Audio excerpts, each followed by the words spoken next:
नमस्कार, जय हिंद साथियों। स्वागत है आप सभी का यूट्यूब चैनल एजुकेशन में। दोस्तों, आज के इस वीडियो में हम हिंदी के कुछ अति महत्वपूर्ण प्रश्नों को देखने वाले हैं जो कि आपके UP triple SC PET exam के लिए महत्वपूर्ण है। दोस्तों, यदि आप super TET, UP TET, Haryana TET में यदि हिस्सा लेने जा रहे हैं तो ये वीडियो आपके लिए बहुत ही ज़्यादा महत्वपूर्ण होने वाली है। तो वीडियो को लास्ट तक जरूर देखिएगा और कमेंट करके बताइएगा कि आपने कुल कितने प्रश्न सही किए हैं, क्योंकि सभी प्रश्न आपके एग्जाम के लिए महत्वपूर्ण है और हमने सभी प्रश्न आपके सिलेबस पर आधारित लिए हैं। तो एक एक प्रश्न को आप अच्छे से देखते चलिएगा। तो चलिए हम सबसे पहला प्रश्न देखते हैं। तो सबसे पहला प्रश्न है हमारा कि निम्नलिखित में से कौन सा वर्ण अल्पप्राण है। देखिए, आपसे अल्पप्राण पूछा है और आपके एग्जाम के लिए अति महत्वपूर्ण प्रश्न है, क्योंकि अल्पप्राण और महाप्राण से आपके एग्जाम में 100% एक प्रश्न बनता है।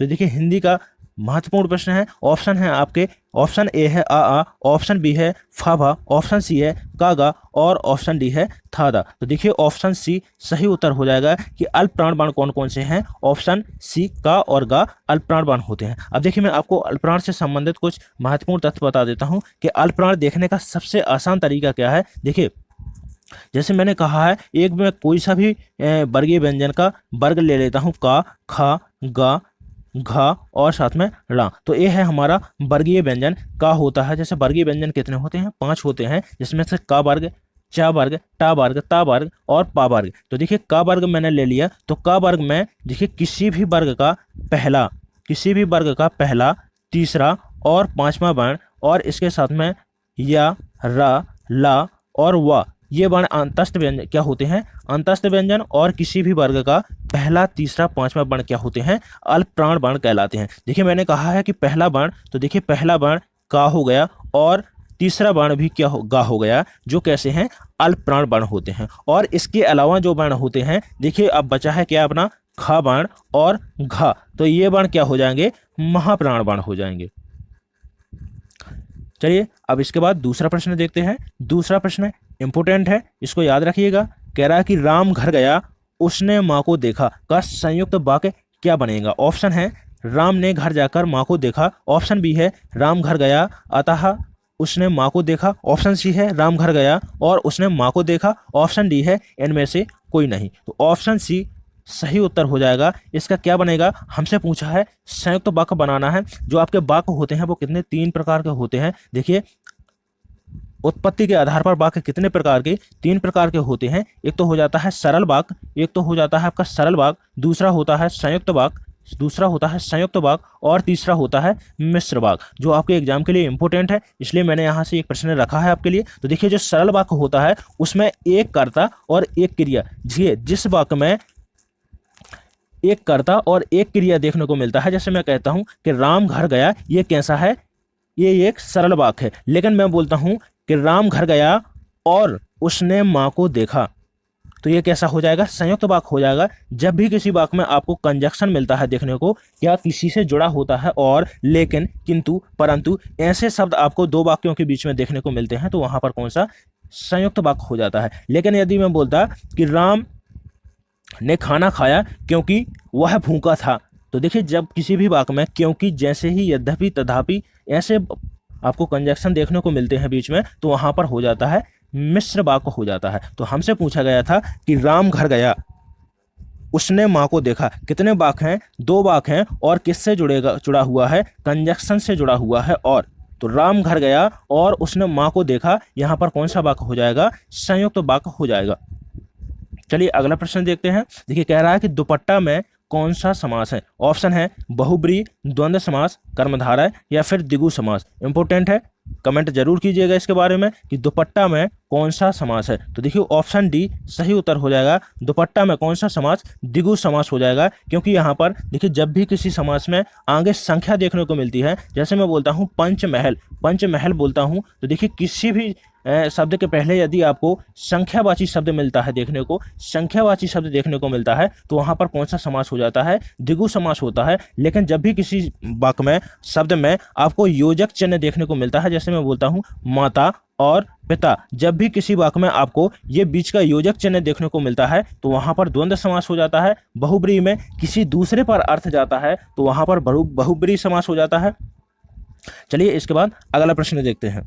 अगला प्रश्न इंपॉर्टेंट है आपके एग्जाम के लिए और मैं इसको बहुत ही अच्छे तरह से आपको बताने वाला हूं। कह रहा है कि निम्न में से नासिक व्यंजन कौन सा है? ऑप्शन है सा, जा, गा या फिर या। देखिए नासिक व्यंजन पूछा है। देखिए ऐसे व्यंजन जो नाक के फल बोले जाते हैं, जिनका उच्चारण नाक के थ्रू होता है, नाक के द्वारा होता है, ऐसे व्यंजन क्या होते हैं? नासिक व्यंजन होते हैं। और इनकी कुल संख्या कितनी होती है? 5 होती है, जिनमें से देखिए सभी वर्गीय व्यंजन के 5वां अक्षर, सभी वर्गीय व्यंजन का पंचम अक्षर क्या होता है? नासिक व्यंजन होता है। तो जो इसमें हमारा पंचम अक्षर है वो कौन सा है? डी ऑप्शन, यहाँ आपका सही उत्तर हो जाएगा। देखिए जो आपके वर्गीय व्यंजन होते हैं, जैसे मैंने बोला का, खा, गा, घा और णा, जो आपका पंचम व्यंजन है वो कैसे होते हैं? नासिक व्यंजन होते हैं। और सभी वर्गों के जो अंत का या पंचम अक्षर होता है वो क्या होते हैं? नासिक व्यंजन होते हैं। इनकी संख्या कुल कितनी होती है? 5 होती है। चलिए अगला प्रश्न देखते हैं। नेक्स्ट प्रश्न है, कह रहा है कि निम्न में बताइए कि किस शब्द में द्वित्व व्यंजन है? ऑप्शन है पुनः, उत्साह, इलाहाबाद या फिर दिल्ली। हमसे पूछा है कि द्वित्व व्यंजन बताना है। देखिए द्वित्व व्यंजन क्या होते हैं? ऐसे व्यंजन जिनकी 2 बार, एक बार आधा और दूसरी बार पूरा उसका उच्चारण होता है, पूरा लिखा जाता है, वहां पर कौन सा होता है? द्वित्व व्यंजन होता है। जैसे दिल्ली में एक बार आधा अक्षर आता है, इसके बाद पूरा अक्षर आता है, तो वहां पर क्या बोलते हैं? द्वित्व व्यंजन बोला जाता है। तो ऑप्शन डी सही उत्तर हो जाएगा। अगला प्रश्न है, संधि से रिलेटेड है। संधि आपके एग्जाम में के लिए मोस्ट इंपोर्टेंट है, तो उसके ध्यान दीजिएगा। कह रहा है कि मतयक्त में कौन सी संधि है? ऑप्शन है गुण, वृद्धि, दीर्घ या इनमें से कोई नहीं। देखिए बताना है आपको कि मतयक्त में कौन सी संधि है।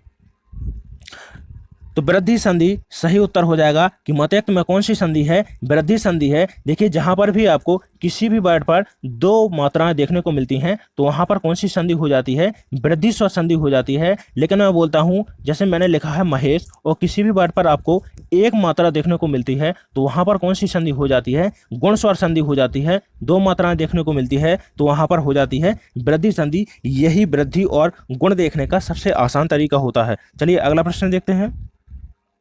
नेक्स्ट प्रश्न है, किस शब्द में उपसर्ग का प्रयोग हुआ है? ऑप्शन है लाभदायक, अपनापन, उपकार या फिर पढ़ाई। हमसे पूछा है कि किस शब्द में उपसर्ग बताना है।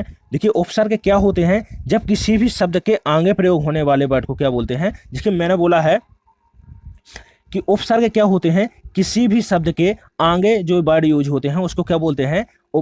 उपसर्ग बोलते हैं। तो देखिए हमको देखना है कि कौन सा वर्ड आगे यूज हुआ है। उपसर्ग क्या होते हैं? एक तरह से अव्यय ही होते हैं। देखिए लाभदायक, हमसे पूछा है, पहला ऑप्शन है लाभदायक, नहीं, इसमें कोई सा भी उपसर्ग नहीं है। अपनापन, इसमें उपसर्ग नहीं है। उपकार, ऑप्शन सी सही उत्तर हो जाएगा। देखिए उपकार में क्या है? उपसर्ग का प्रयोग हुआ है, जिसमें कौन सा उप क्या है? आपका एक उपसर्ग है। लाभदायक की बात करते हैं तो लाभदायक में लाभ मूल शब्द है, और इसमें क्या है? एक दायक क्या है? प्रत्यय होते हैं। जो प्रत्यय होते हैं वो किसी भी शब्द के पीछे जुड़ते हैं, और जो उपसर्ग होते हैं वो किसी भी शब्द के क्या होते हैं? आगे जुड़ते हैं। जैसे पढ़ाई है तो इसमें क्या हो जाएगा? मूल शब्द पढ़ना हो गया, और इसमें क्या हो जाएगा?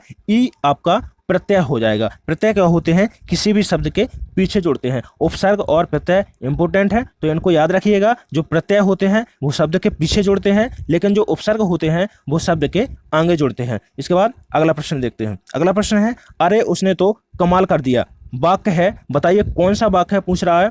ऑप्शन है प्रश्नवाचक, विस्मयबोधक, इच्छावाचक या फिर निषेधवाचक।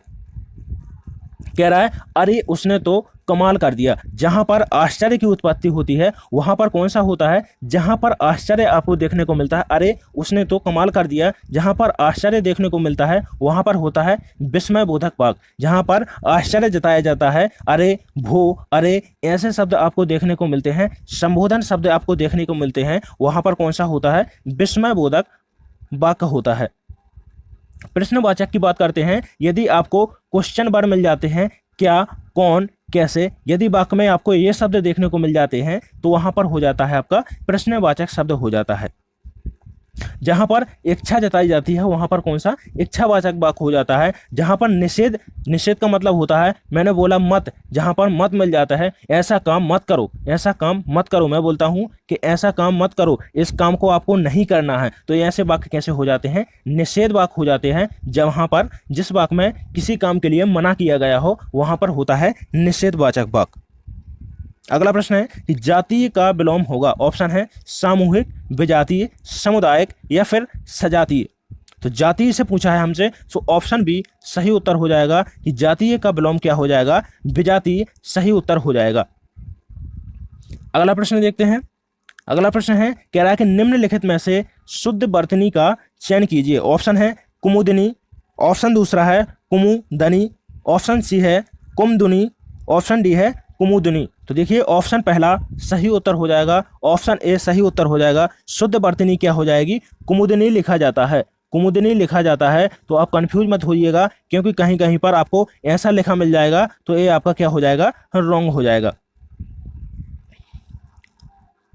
चलिए अगला प्रश्न देखते हैं।